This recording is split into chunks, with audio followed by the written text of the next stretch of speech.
One thing you guys may or may not know is that when you are grading things in Canvas using the SpeedGrader, there are a variety of ways that you can respond back to kids. First off, this is just a little expectations check that they had to do.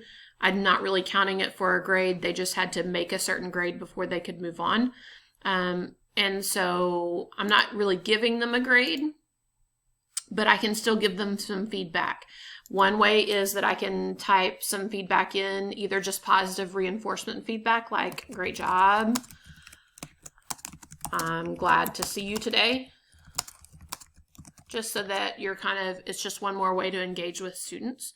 But if you're thinking, man, I don't want to type a million different things today, another cool feature on Canvas is that you can actually record yourself. You can do text to speech with this button right here, where you're talking and it will create text in the box. My country accent doesn't always like that. But I can also record a message to my students, and it will just tell them what I want them to say or what I want them to know instead of having to type it in several different times. And so I can actually give targeted specific feedback very quickly.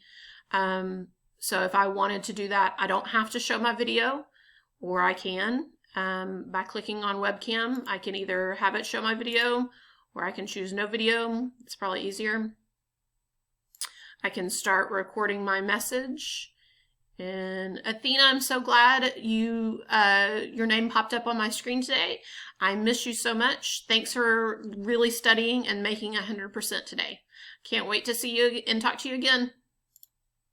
And then when I finish, I can just hit save. And it pops up right there in the comments back to my student.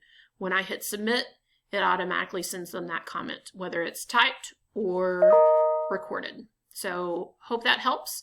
When you get a kid that maybe didn't follow directions correctly, or you get a kid who needs to change an answer, try something different, then you can send them that commentary really quickly.